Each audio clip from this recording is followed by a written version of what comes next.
everybody, Russ and the West Ham Network. Hope you're all safe and well. Happy Monday. Hope your Monday's going well. It's Hammers Headlines and social media, KUMB.com, boys. Lunchtime today, I did a little brain dump about, is West Ham a viable investment option in terms of a takeover? Just me doing a brain dump. Following the news that obviously Man United takeover has been sort of pulled by the Glazers until 2025, when they think they're going to get between 7 and 11 billion pounds for the rights to own Man United. Currently, the fee was around 6 billion, and they want at least 7 billion. Mental. You could buy Man United and still buy West Ham for 7 billion pounds, I reckon. Anyway. And I talk about it in a bit more detail, breaking it down, looking at the Premier League, looking at who could be, viable for a takeover, who might not be viable for a takeover. Could West Ham be that in the mix? I think we could. Anyway, let's do 3 stories. Obviously, no transfer rumours at the moment, although there were some rumours the other day, but I haven't included them for just giving it with a rest from the whole rumour mill until we ramp up till January, the January transfer window already. But obviously, the free market is still open, and one player that we've been linked to is Jesse Lingard. Obviously, we know he's been training at the club, and by all accounts, he's been doing very well. Although fitness is still an issue, apparently, in terms of getting match fit. But according to XWHU employee, it is now very likely to rejoin West Ham following the weeks of training at Rush Green. We know that we have a 24-man squad, and you have 25, so there's a place there for Jesse. And obviously with Divine not qualifying for, doesn't have to be put in the 25, so he can be, on the peripheral, so to speak, and so a homegrown player on a free transfer, not a bad thing, to be honest. Jesse, we know when Jesse was on loan, there was initially plenty of skepticism about him signing on a loan deal for Man United. I was particularly, I didn't really think he would. I thought he'd upset the apple cart. I think that's the right expression in terms of the West Ham. We were in a very good place as a squad. And to be fair, he came in and was a revelation, let's be honest. He quickly put those fears to rest. He scored a couple of goals in his debut, I think, against, was it Villa? He was exceptional. And he was brilliant in that loan spell. He obviously fell off a little bit, in terms of performance towards the end of the loan spell. But for the short amount of time he was here, he was he really helped us. Really helped us as a player and as a personality as well. Obviously, you do have the Jesse the footballer and Jesse the personality, and I think the personality sometimes creeps over the footballer. I remember I don't know what I'm saying is when I was an actor, when I was doing my my drama courses and stuff, my drama teacher, God rest her soul, Mrs. Cooper, she'd always say you've got the character and then you've got the actor, and the actor is always peeping over. But I think with Jesse, it was the footballer, the personality, and the personality was always creeping. It was a personality first and the footballer second. Obviously, then there was months and a couple of years really of us trying to get him to sign permanently, and he ended up staying at Man United. Regretted that. Then went to Nottingham Forest. He regretted that, and now he's back in East London training at Rush Green. We hadn't seen a lot of social media activity in terms of him actually training at West Ham until I think it was Friday. There was a couple of pictures, saying working hard, but an actual photos within the dressing room. So that's the first time he sort of has done that. And as I said, it looks like there's going to be another, not sting in the tail, but another twist in the Jesse Lingard saga, with X saying that he is expected to sign for the club before the Man City game. So during, obviously, we're in the international break. We're going to talk about that in a minute. But X has said that Jesse Lingard now expected to sign for the club, with this more likely than confirmed just before the Man City game. And so he can be registered for that. It is much hoped that he would accept a much reduced wage and have an incentive-based contract, which I think is perfect. And I'd be so happy with that. He says the club wanted to allow him as long as possible to prove his fitness and attitude, whilst also obviously delaying having to pay him a wage as well, because while he's on trial, we'd have to pay him a wage. So it's saving some coppers. So we'll see what happens with that. But I imagine before the Man City game there'll be an announcement about that. I don't know when the final squad has to be confirmed.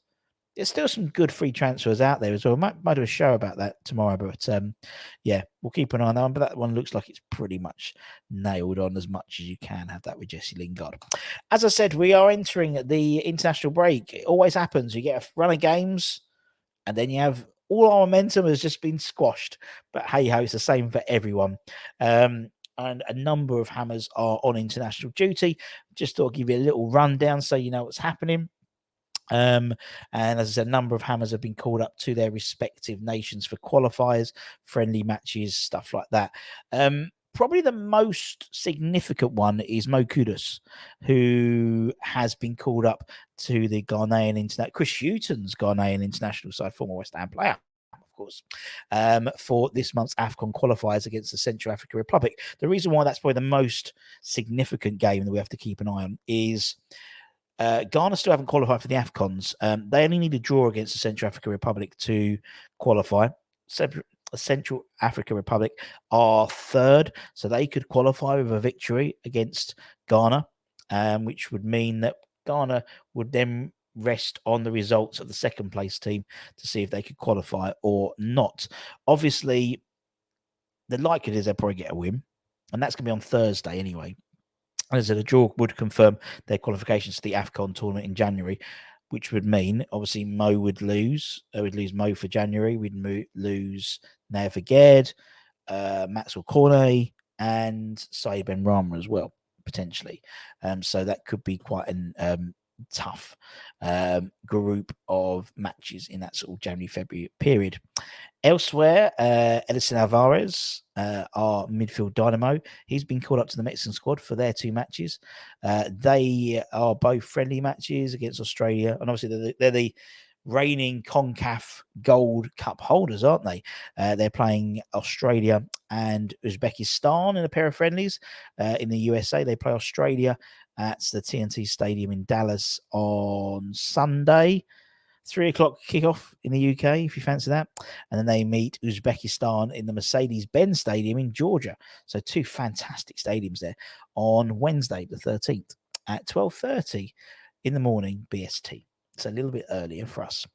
Maxwell Cornet has been called up for the Ivory Coast squad for the upcoming clashes with Lesto. I can't know how you pronounce it. Lestoa. I don't know how you pronounce it. I'm as always, I pronounce it wrong. And Mali, and that's on the Saturday. This is Saturday and next Tuesday, respectively.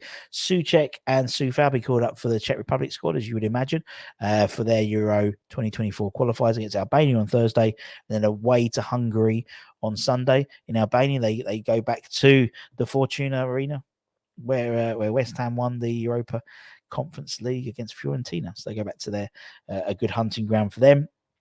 Areola's been called up to the French squad for the first time for a few internationals, which is great. Obviously, West Ham #1 now, so he's getting a lot of game time. They play Ireland in a Euro qualifier on, I can't remember what day it is, but then they go to Germany. They go to Dortmund to play Germany in a friendly next Tuesday. So they've got two games in there. Faged, he's been called up in the Moroccan squad. They play Liberia in the AFCON qualifiers on Saturday in Agadir.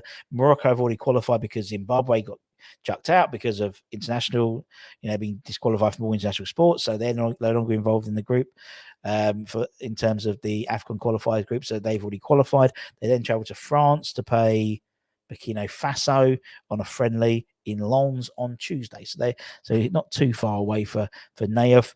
Elsewhere, several of the academy players have been called up to their respective international teams. Divine's been called up to under-20s.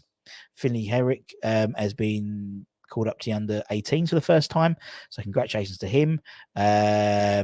Amika Adiel and Jethro Medine have both been called up to the under-17s for their Euro under-17 campaign. So congratulations to them. So there's lots of players all over the place. We'll keep an eye on it. We'll be keeping our fingers crossed. Thankfully, J. Larry P. and Bowen weren't called up to the England squad. And obviously, Paqueta was not called up to the Brazilian squad. So they can have a rest. Thank God. Because I think when we get back, isn't it something like 4 games in 10 days or so? There's a ridiculous quick turnaround in terms of games. September's quite busy with the Europa League as well, and also with the Carabao Cup starting as well. So busy time in September, so it's good for them to get a rest. And finally, let's talk about Vladimir Coufal. Obviously called up to the Czech Republic squad, and there's been, the whole captain. Who's going to be captain? Is it one of the most obvious answers ever in terms of who's going to be the captain for this season? Obviously, we know that number 41 departed, and not only did it leave big shoes to fill in the midfield, which I think we've sort of done well to replace, but also in terms of who's going to captain the side. Over the summer, it was believed that Moisey had promised Maguire the captain's armband if he signed for West Ham as an incentive to sign the man defender. That didn't work, it didn't materialise, and we signed Mavropanos instead as an alternative. We brought in a few, people like James Ward-Prowse, who was captain for Southampton. And it's clear, someone like his leadership skills on the pitch have, really had a major, I think, effect of why we started the season so well. You see him barking around orders, and that was really good to see. And then I think it was early this weekend.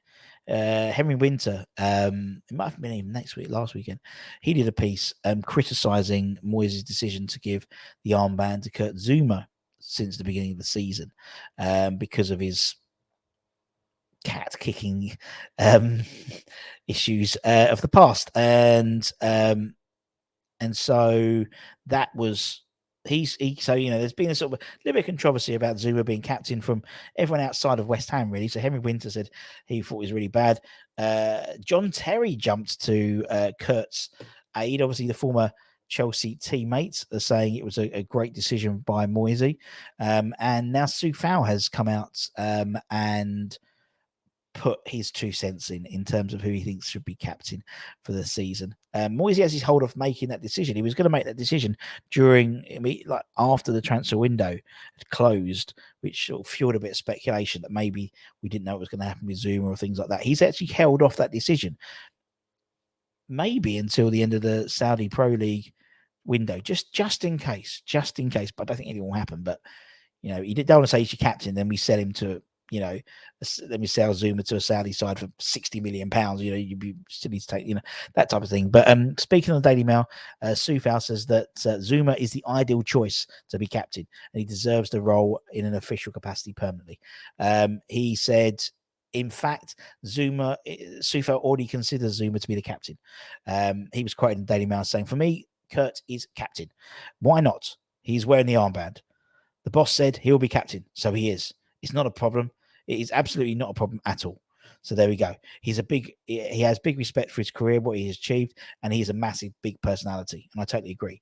You see all the sort of behind the scenes training videos and things like that. It's always Kurt's in the middle of it, always. And he's a large and life character, literally a big lad. And I think he'll be a great captain. And to be honest, it wasn't even one that we spoke about. When we spoke about who was going to be captain, we always assumed it'd be, I don't know, Naviged or maybe Bowen or maybe JWP. And actually, Zouma, we didn't necessarily think of. I think the trouble is with Zouma is, for all his qualities, he's injury prone. And so you will get 10, 15 games where he won't be playing because he will get injured.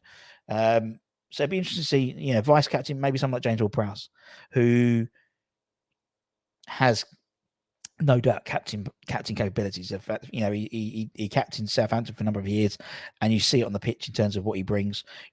But I think with someone like Kurt being the main captain, maybe JWP being the vice captain, it's a way of Moyes giving JWP the captain's responsibility without sort of basically pissing everyone else off, because he could easily, if he made JWP captain, that would fuck me off if I was a player. Really would. So I'm like, well, why can't I be captain? I've been here for so many years. You've just bought him, and now he's captain. Whereas as an assistant to the captain, for those of you who love The Office, he would still get 10, 15 games plus others occasionally when Zouma's takes a knock or it goes off, and it's sort of unwritten rule that he'll be captain for at least probably a quarter of the games this season already. So let me know what you think in the comments below. As I said, don't forget to check out theseonround.com. Great forum, particularly in these weird times that are the transfer window had finished and the international break. Sort of reconnecting with West Ham fans a little bit, talking about the good old days. We've got some great interviews lined up with former Hammers, some new ones on the list and some old ones as well. So we're going to have plenty of content coming up on the West Ham network. So you'll keep your West Ham fix in terms of, but just not so many rumours for a change. Might get one or two, but not so many. And until then, take care, stay safe, stay warm, stay humble.